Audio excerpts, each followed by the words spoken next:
I was thrilled. You know, I had certainly heard rumors of a sequel or something over the years. But you know, it's a story that could easily have another chapter. Just being asked to be a part of this is kind of a feather in one's cap, and so I was just thrilled to be asked, honestly, and then to be able to kind of do scenes with Tom and be kind of a motivator of the story going forward is that's fun too. You know, I just wish I could be in more and get in the plane. He kind of set the tone for a certain style of character for some time. Certainly, leading man and hero character of the cocky, kind of overconfident. Hubris gets in his way, but he wins out at the end. And I mean, you see that in movies like Die Hard, and you see that, you know, of that era, that character was kind of prevalent, and that's a very American kind of you know, situation where we like that kind of guys that maybe don't exactly follow the rules all the time, and that's very sexy to people, and it's very intriguing to people, and it's very watchable to people, honestly. And Tom is so perfectly cast in that role.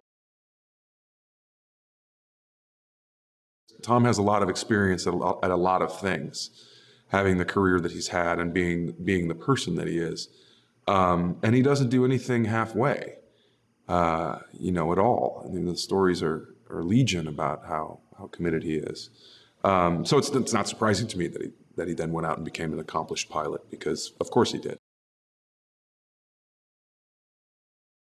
He's very much a company man, by the book guy.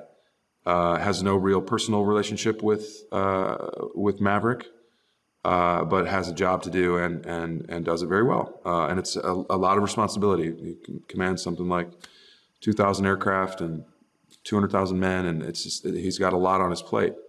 And then when the mission comes across his desk to get somebody to do it, he knows he's taking that there's a risk being taken with assigning it to Maverick, but he also has a boss. We got to walk around on the USS Theodore Roosevelt, which is an active aircraft carrier. It was on the base getting refit for its next tour.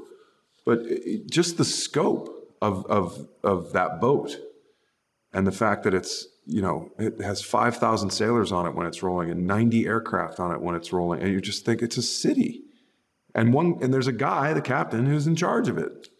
And then, you know, everyone's got their job to do, and it's so wildly complicated, and yet they do it every day, and it works. So it definitely gives you a sense of awe and wonder and respect about, you know, what really these people go through on a day-to-day basis. And watching just the base, how the base moves and how big it is, and watching these jets take off and land, and you know they're going out to land on an aircraft. Like that's what they're going to do. It sounds like a fun day, you know? It's a pretty cool environment shooting on the base, because these hangars are enormous and there's aircraft in them that aren't props, they're real aircraft. And it's from a scope standpoint, it's impressive. You know, everywhere you look, there's something cool in the background that just happens to be there. And even during that time, we were seeing, you know, aircraft landing and helicopters taking off. Now that we do have this technology, and we do have the like full support of the Navy, and that they love the first movie so much too, is it created a whole, you know, generation of aviators. So I think that they recognize the opportunity for that too, of like, look at what we have now. Like, look how cool this stuff is now.